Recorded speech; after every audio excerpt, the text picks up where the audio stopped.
Alright, so what we're going to be doing today is an updated low-end radio studio tour, which is probably going to very quickly be invalidated by the fact that I may end up putting one of these two Power Macintosh G4s into the studio.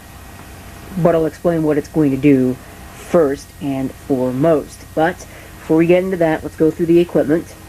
Underneath there are the two UPSs. There's a Tripp-Lite 1000 volt amp UPS, and then a back UPS. What is that? An ES550 or something? Let's see if we can figure that out. Back UPS ES550. Those are in there powering the various pieces of studio equipment. Right here is the stream encoding computer, the Dell Dimension 5150. Which is getting kind of long in the tooth, but it is still working. I've noticed that it's had some stability issues of late. For those that do not remember, I forget the exact specs, but the machines, of course, are turned on, so you can go ahead and have a look at what we are facing here. If I remember right, this is a 3 GHz Pentium 4. With 4 gigs of RAM installed, although it does not recognize all 4 because this is not 64-bit.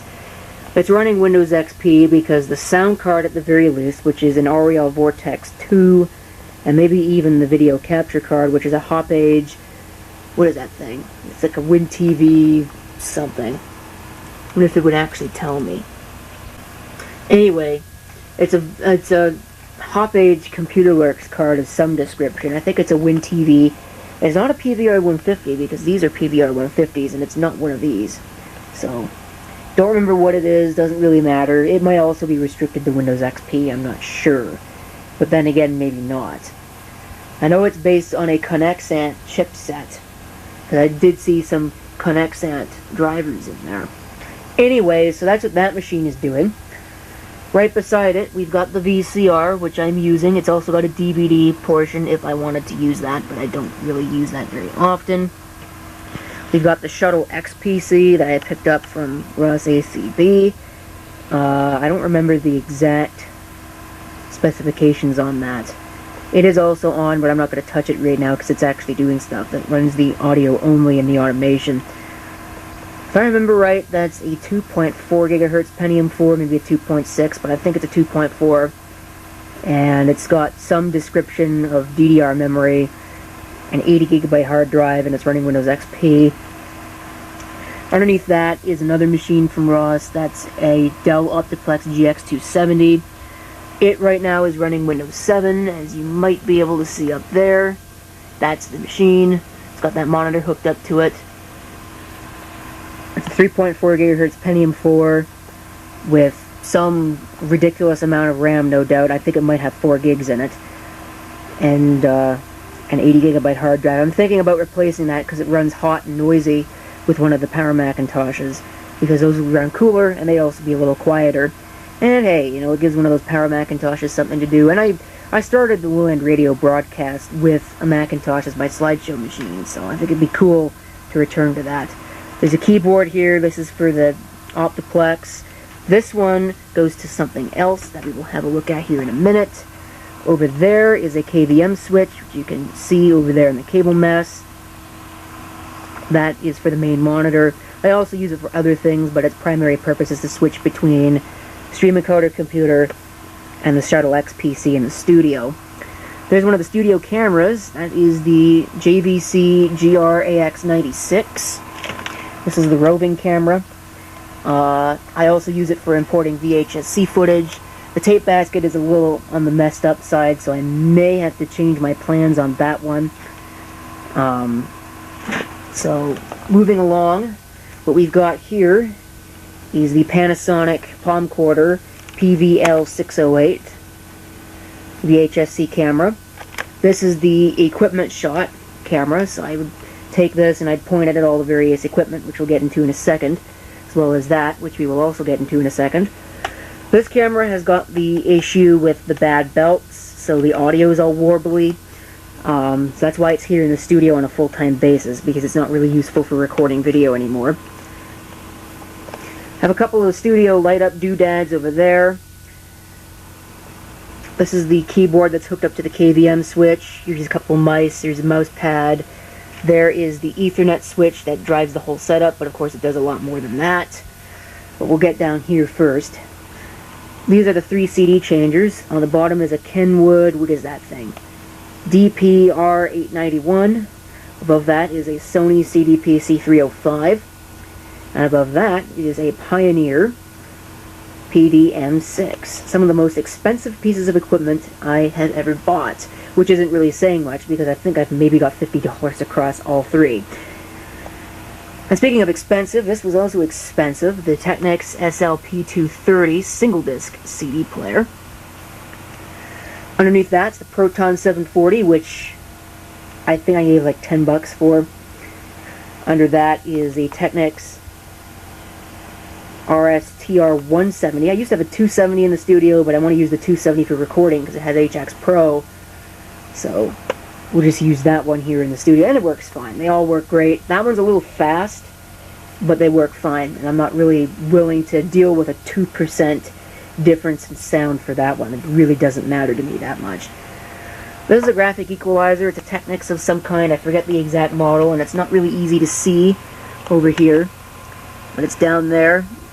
You can see what I've got it set to. Well, you would be able to see what I have it set to if the camera wasn't wildly focusing on everything else. These are the 3 video switchers. Yes, I've got 3 of them. It's kind of overkill, but it does the job. This is the primary switch, the Nokia, which has got an automatic mode, which is what I use when I'm starting up and shutting down to cycle through all the cameras as I turn them off or turn them on, which is a good thing. Below that's a Nextech 4-port, and then we have an Icon 5-port underneath that. I'm not using all of the Icon. I've only got 2 inputs, or maybe 3 or 4, depending upon what I'm doing. Usually when I'm doing the all-stereo marathons and whatnot, I've got all 5 populated, but for a regular show, it's only 2 of them. And I add things as I see fit. That's basically my expansion right there. I think I've got about $10 in all 3 of those video switches. This one was free, this one was $5, and this one was $5. If I remember right. I might be wrong on that one. I can't really remember. Here's the primary mixer. This is a Behringer Xenix 1204 USB. I would have rather had the 1204 FX USB, or whatever they call it. You know, the one with the built-in effects, but oh well, you can't really have everything. And this is more than good enough for what I'm doing. Though it doesn't fit on this desk very well because the power cord is too small. I'm going to have to change that out for something else. Here are the studio monitor speakers, just those cardboard things. Yes, the desk is a mess. Yes, I need to clean it. No, I'm probably not going to do it tonight. Here is the secondary mixer camera. You can see there the secondary mixer, which is the Behringer Xenix 802.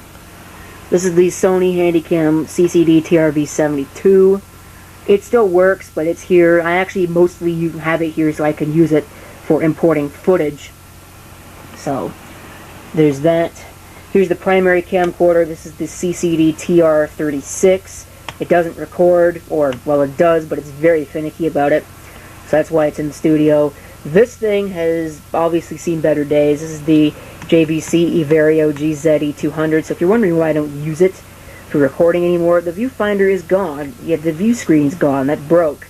The digitizer broke, so I just ripped it off Hulk Hogan style. Because it made me so angry. But anyway, the camera itself still works, but you can't interact with it. So up there is the secondary main camera, I guess. I don't know. It's a second wide studio shot. That's a camera from Ross. That's the Panasonic PV IQ 403, I believe. I think it's a 403. Yeah, it's a 403. Also does not record, which is why it's in the studio on a permanent basis. Okay, here is the music player computer. This is the Gateway Profile 4 all-in-one box.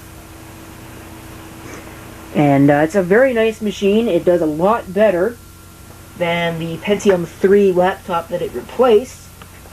Like, a lot better.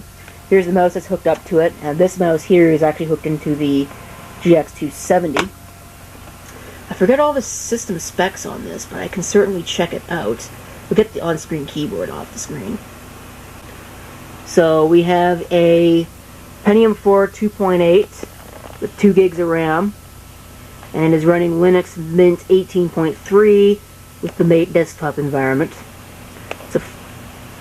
That can't be a 40 gig drive. I'm pretty sure that's a 60 gigabyte hard drive that's installed in there.